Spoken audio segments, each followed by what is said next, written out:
Welcome to Loop TV. I'm your host, Gene Munster. I am joined by someone who needs no introduction. Please welcome Ron Johnson. Ron is the founder of Enjoy. Enjoy is a Loop portfolio company. Ron, of course, has great fame with Apple. And Enjoy is really pioneering what I believe is a once in every 25 years shift in commerce. That is commerce to the home. But you didn't come here to listen and hear from Gene. I want to bring Ron in right away. Ron, welcome to Loop TV and thrilled to have you here. Would love for you to start with just the highest level, the concept of commerce at home. What is it? Yeah, thank you, Gene. It's a privilege to see you and to be on your show. And yeah, I've been in the retail industry since 1984. I came out of business school, Harvard Business School, and I said, I'm going to learn this industry from the ground up. And I started unloading trucks in Southern California. And I've just observed so many trends throughout my career as I've worked in different parts of the retail business, from distribution to buying to, designing leading stores for Apple. And through that, though, I've observed these big macro trends. And one of the big things in my career has been the change in formats. Retail used to have Main Street and department stores, and then we had specialty stores and outlet malls and off-price stores and big box stores. And the biggest one of all was in the 90s when Amazon really invented online commerce, right? It's what we called it back then, because you would go online and order something. Mm-hmm. And for the last 30 years, that's been the biggest change in the retail industry globally. During the pandemic, it became 25% of all sales. But it hit me, when I used to work with Steve at Apple, Steve would say, if you think through a problem hard enough, you'll come up with a paradigm shift where you'll see it through a different lens. And that will unlock innovation. And I started to think about online commerce, and that was the wrong name. Mm-hmm. Commerce is all about where you buy. What store do I go to? Well, people were choosing to shop from home. They would shop from home on a device, increasingly a mobile device, and it would be delivered to the home. So it was really commerce at home. And then I met Brian Chesky back in 2011, and we had breakfast, and he said, Ron, my dream is to turn your home into a hotel. I met John Foley, and he said, we're going to figure out how to get people, instead of having to go to the exercise studio, to be able to work out at home. Mm-hmm. Now, Peloton with a bike, a subscription, great instructors lets you work out at home. These are all commerce at home. So the home's becoming the location for commerce. And as it does that, it creates huge opportunity for people.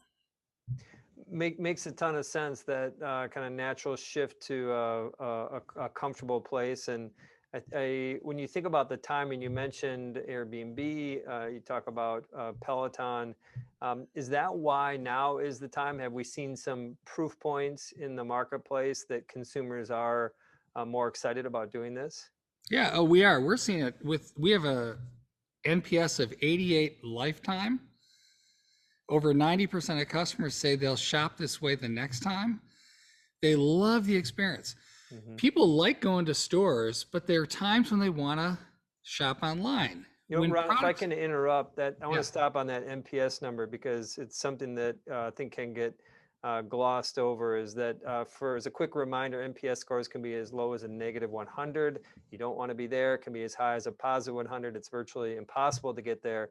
The iPhone, I think, has an NPS of, I believe it's in the low 60s. Tesla, I believe it's kind of in the 40 range, just to give you some perspective. So an 88 to me, when I see that really tells me something about how consumers think. So I'll let you keep going, but I just want to mark that data point, because that's important. It's a great reminder. No, it's the best NPS of anything I've worked on in my lifetime. And I've worked on some great brands, great companies, but customers love it because it's almost too good to be true.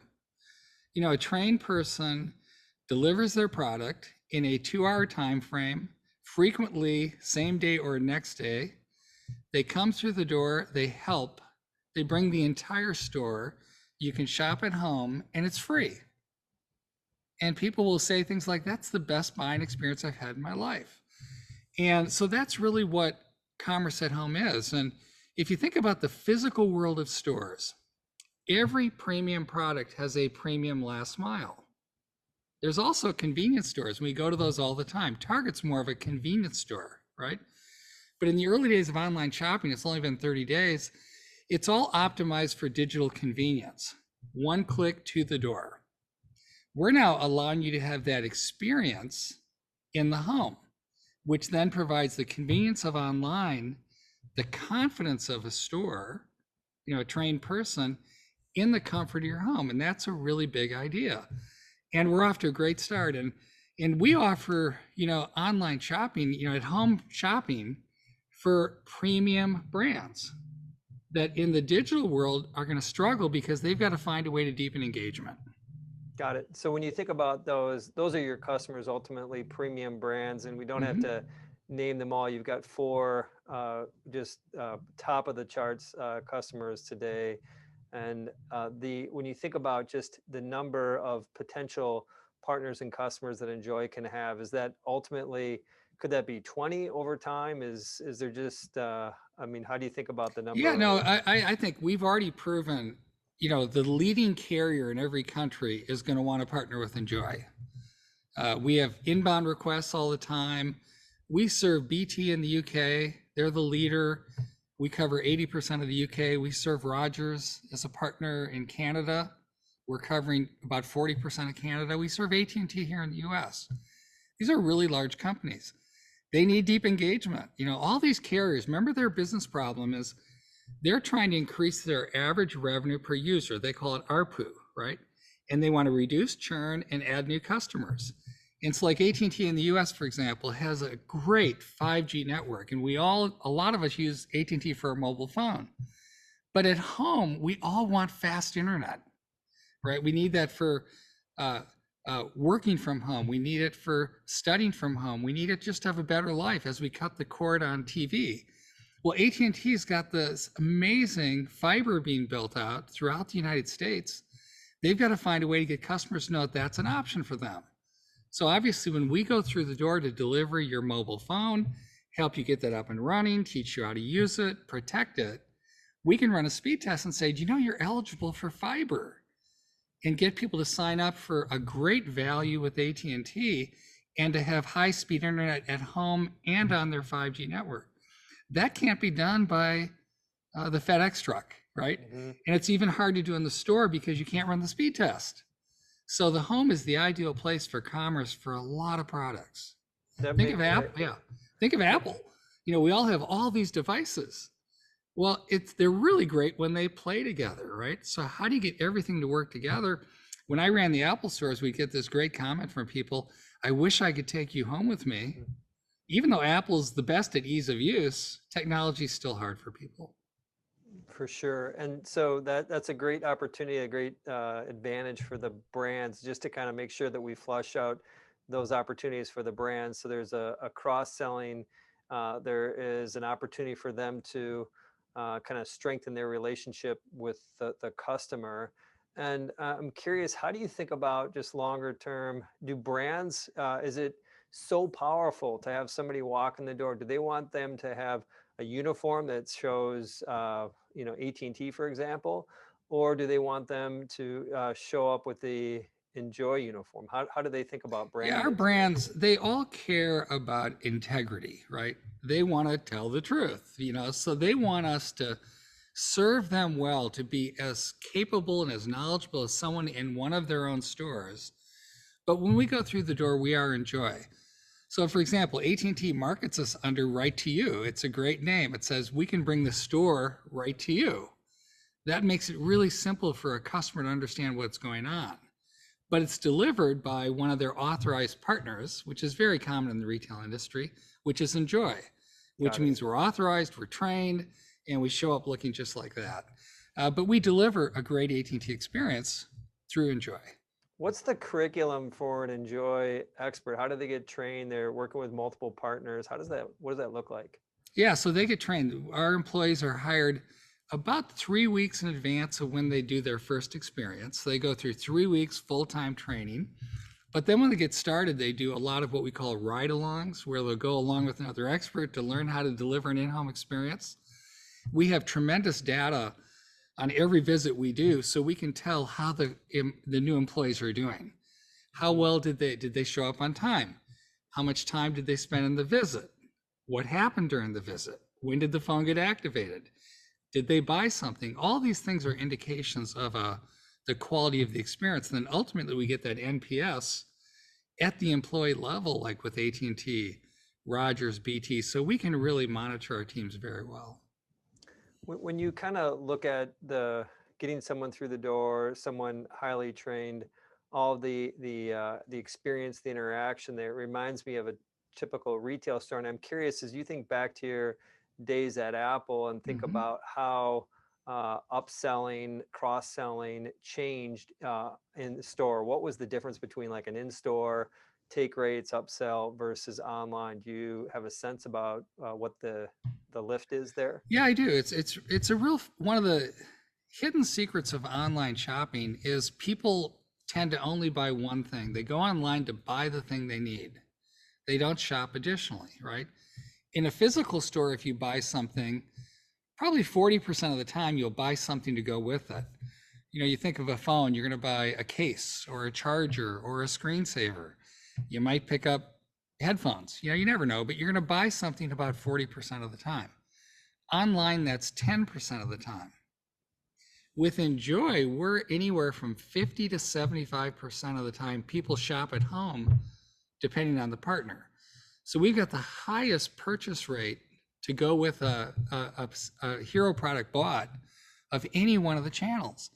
And we think that's from the deep engagement. We spend up to 30, 45 minutes uninterrupted, unhurried with a customer. In our store, our mobile van that we drive, we have room for 500 separate items. We don't always carry that many, up to 500. And all you do when you're at home is we take a phone and a QR code like a restaurant, and you can browse what's in that mobile store in your driveway by category. I want to look at additional phones, watches, whatever. And so it's very convenient, and it basically lets you shop at home.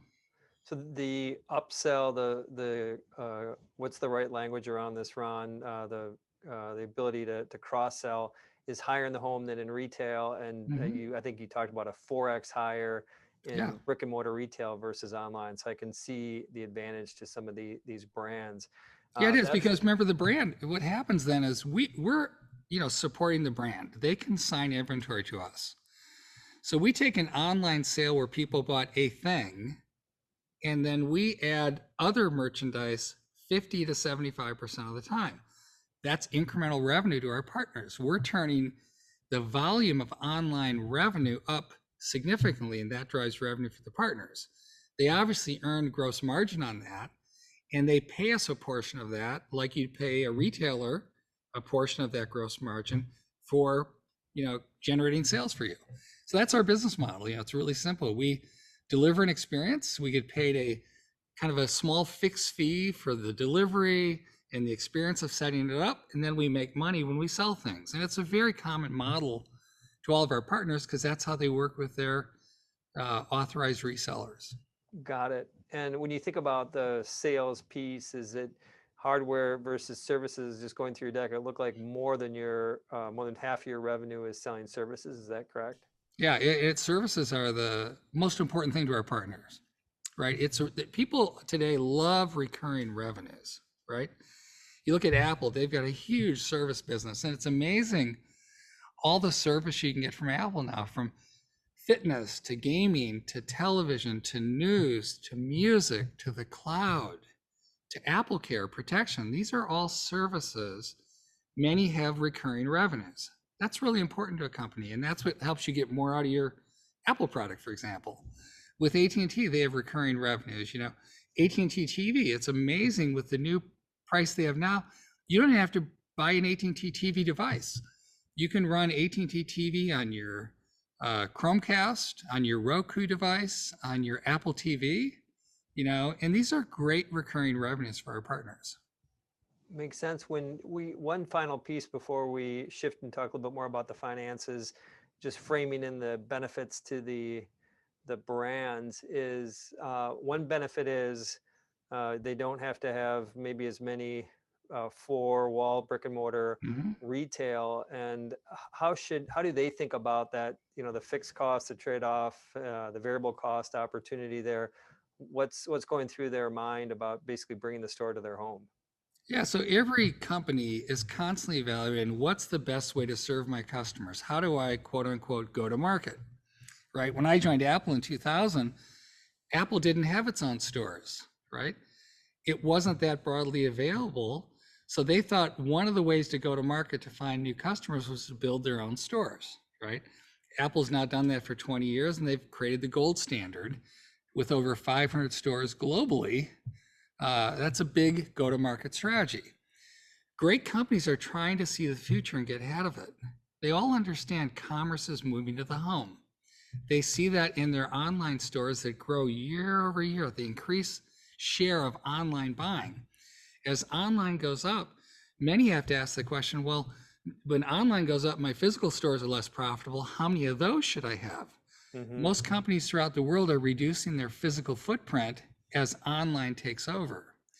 But for partners that really need deep engagement, like our partners, they've got to figure out, well, how do I do that in a world that's starting online, Hmm. starting at home? And so we're providing the answer to that. And they love our business model because customers love it, right?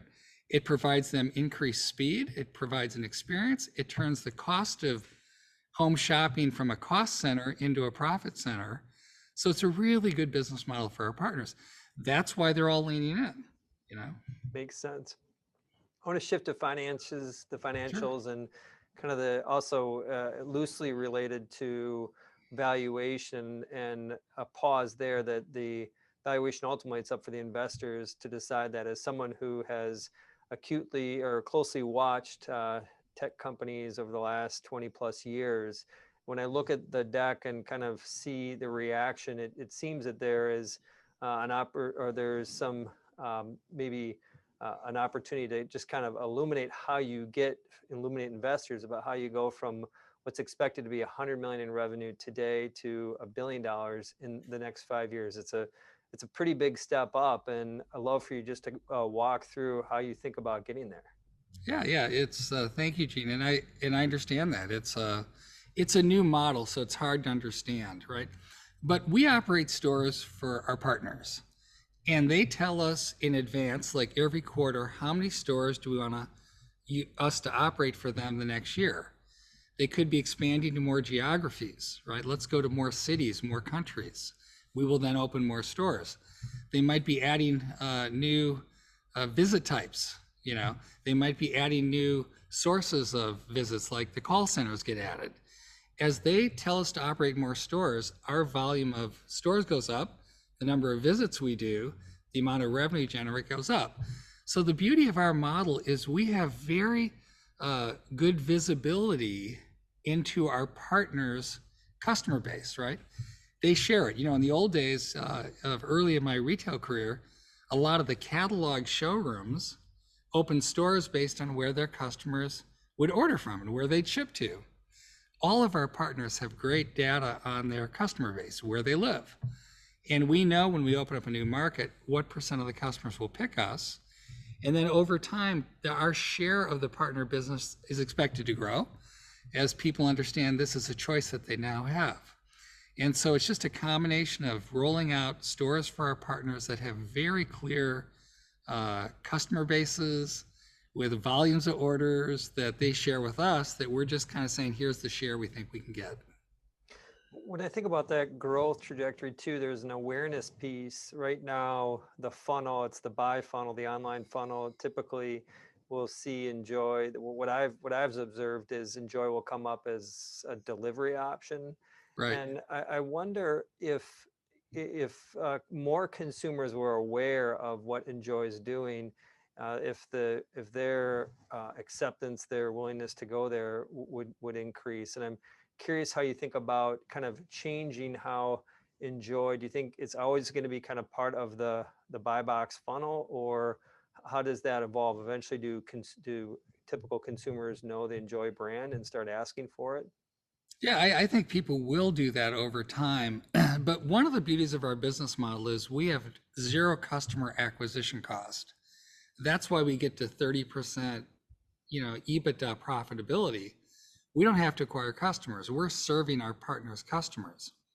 But when we deliver an experience, we can do a follow-up visit. And so if a customer says, boy, I'd love you to come back tomorrow because my spouse would love a new phone too, we can just book that appointment and do it. And so we will get a lot of increase over time. The percent of the time we kind of generate the demand will go up, and that will be a part of our future. But we do not intend to build a big marketing engine, advertising and joy. Our partners will do that for us as they communicate to their customers that they now have this commerce at home alternative. Good to know. And that makes sense about how you kind of build on one year to the next for the growth. And we have seen other companies, I just think about the delivery space in general, Yeah, those and have and seen Gene, this vertical Gene, let growth. me interrupt. You asked about the revenue, and it does seem like a lot of revenue, but the way to think about it is this is a new channel. And over time will grow because people tend to gravitate to the channel that provides the best experience, as long as pricing's the same, and we do this for free. In our 2025 plans, that only contemplates 2% of our partners' total customer base. That means 98% of the people are still going to a store, buying online, finding it somewhere else. We think that's really conservative because the online channel over 30 years, has grown dramatically to be 30-40% of our partners' business in many cases, right? And so in 5 years, can we achieve 2%? I think that's really conservative. Because remember, it's in our partners' interest to send us their customers. They get hurt by shipping. That's a cost. We offer deep engagement. And so the business model is aligned with our partners' interests, and we just have to grow. And people are changing their habits at home rapidly. Look at food delivery during the pandemic. I mean, the amount of people that are ordering from restaurants to be delivered from ghost kitchens, people's willingness to change their shopping habits is just accelerating rapidly. And I've seen that throughout my career. That's good context on the financial forecast. Appreciate that. Maybe thinking about the other side, the flip side of the revenue, the expense side, how Mm-hmm.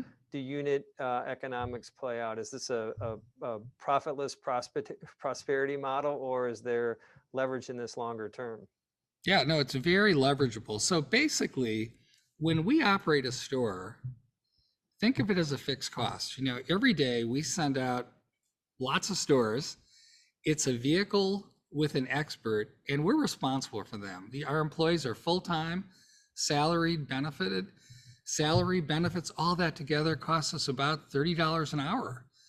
They work 10 hours a day. That's $300 in a labor cost to operate the store. We then rent the vehicle. We have uniforms. There's a few little costs. So it costs us about $400 a day to operate a mobile store. So obviously for us, we just have to generate more than $400 in revenue from those stores, right? That's the business model. The good news is our revenue per visit is going up and to the right, and is expected to grow dramatically, especially as we come out of the pandemic. You'll see in our business plans that we're going to increase our revenue per visit about 40% from 2019 to 2022. And that's happening from a lot of some things are really easy, just going back through the door. We've been doing visits outside the door to protect the safety of our customers and our employees. We go through the door, we generate significantly more revenue per visit. We look at that every day, we have that data. We have all kinds of new tools like the live catalog I talked about, that QR code that shows you everything in the vehicle. That's a relatively new tool for us. We've had that for 2 months. We're rolling that out to all of our partners, right? That drives more revenue per visit. We have data on that, right? Cross-selling. We'll have the ability to sell an AT&T product in an Apple visit, an Apple product in an AT&T visit. That's all incremental revenue to each store, right? So on our $400 cost, what do we have to do? Well, we currently plan to do about 6 experiences, great retail experiences a day, right? Takes about an hour to drive to and deliver an experience. That's about 6 hours in a 10-hour day. We can do that really easily. So then to break $400, you basically have to generate $70 per experience. That's 420. Well, Hmm. we are highly confident that we will move through those numbers this year. And then we're into the profitability per mobile store. And then we just have to continue to get better like all retail stores do. You talked a little bit about some of them, but just to get more in the philosophy of getting through the door. And again, pre-pandemic, enjoy was 90%, and then it dropped, Mm-hmm. call it 10, 15% in 2020. You Yeah. talked about a chance to give a live catalog to somebody. What are the, like, what happens? Are people just in a different state of mind? Is it an opportunity for an expert to do a speed check, and is an opportunity for them to Yeah. kind of show Yeah. something a little bit more? Gene, everything changes when you go through the door. Our first year is 90% of the time, as you said, we go through the door. So people know we're coming. Our expert reaches out through text, typically a phone call. Hey, Gene, I'm on the way. I can't wait to meet you. Think about a great place to set up. Could be the kitchen table, could be a family room, could be outdoor on a porch. I really want to help you with your new product, and I've got some other things you can purchase. I'll be there, as you see here at 11 o'clock, and I look forward to meeting you face to face. So we have that conversation. When we arrive, then we go to the door, we meet the customer, and they invite us into a place. Typically, imagine a kitchen table. Now, at the table will be the person buying the product, but often other family members. They all care. They might bring their own devices. We'll sit down and we'll spend as much time as the customer needs. It's typically 30 to 45 minutes, depending on the partner, where we'll engage in a great retail experience. It starts with, hey, I've got your product, let's get it set up. Let's download the data. Let's make sure it's all working. Let me show you tips and tricks on how to use it. But then we'll walk through all the things you should do. Now, how are you going to protect your phone? Most people protect their phones. So there's choices of insurance. And then we'll talk, are there any accessories you need? So to save you a trip from the store. We'll go through our live catalog and they might say, boy, I'd love to look at these two cases. I'd love a charger. I'd love some headphones. Great. Let me go get those, bring them back in. I've got the same point of sale as a partner. I can just transact at home, with your credit card or with Apple Pay, whatever it happens to be. But then we'll talk about services. We'll move into conversation. So what else is going on in your home? How are you feeling about your high-speed internet? Hmm. That How to are you me is watching? like the killer right there. Who Killer, doesn't want faster internet? right? And or how are you watching TV? Are you still using cable? Have you thought about cutting the cord? Oh, you've cut the cord. Have you seen Apple TV Plus? Have you thought about HBO Max? HBO Max now, for the next year, every first-rate movie will be released simultaneously in the home, in the theater, so you don't have to go to the theater, right? Hmm. We can have those conversations. So that's what happens in the visit. The more we talk about options for people, the happier they are, because people are looking for solutions to their life at home. Yeah.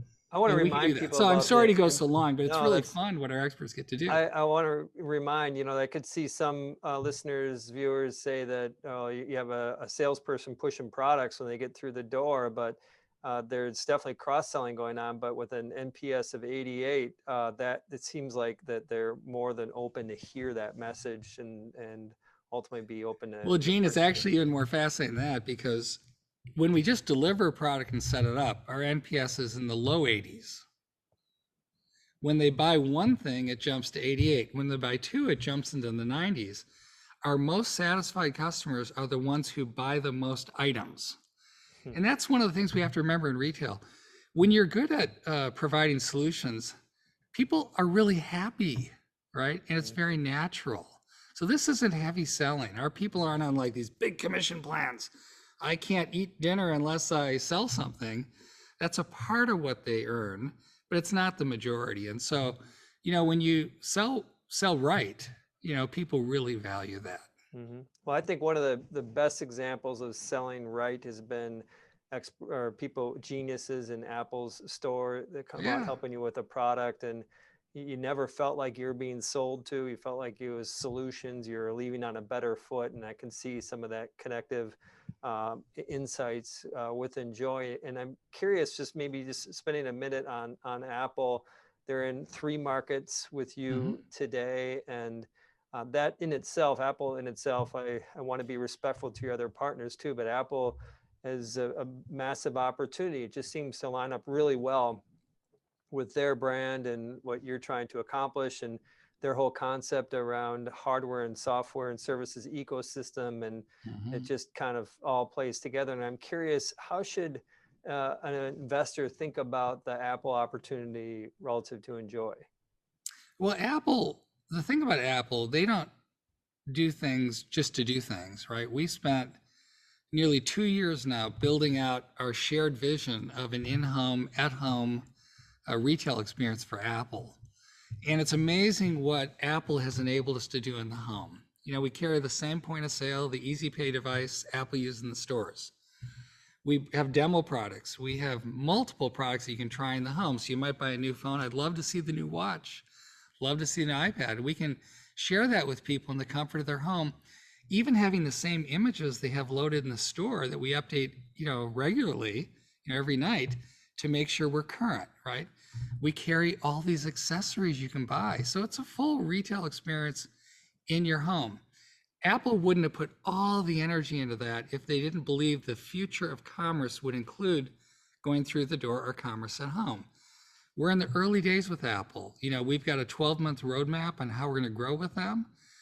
But to me, we just got to continue to do great work. Hmm. When we serve their customers well, we'll have an opportunity to do more, and that's what we're focused on. But Apple, being the largest, and most respected company in the world, is a huge opportunity if we execute great, that we know we can do. Well, let me kind of flip the question around and look at it from Apple's perspective. They have been growing rapidly. Of course, you experienced that rapid growth. I think on average, they added around 27 stores per year over the last 20 or so years with their retail brick and mortar, now just over 500, as you said. But they've been very clear that they don't want to grow the brick and mortar footprint. And it just seems, or let me ask it from Apple's perspective, you have a base that continues to grow. Right. You have an ecosystem that continues to grow. If it's not through Enjoy, what would it be? How do they address this challenge they have about scaling their retail experience without Enjoy? It's a good question. It's funny though, companies have different priorities for their go-to-market strategy at different stages in their life cycle.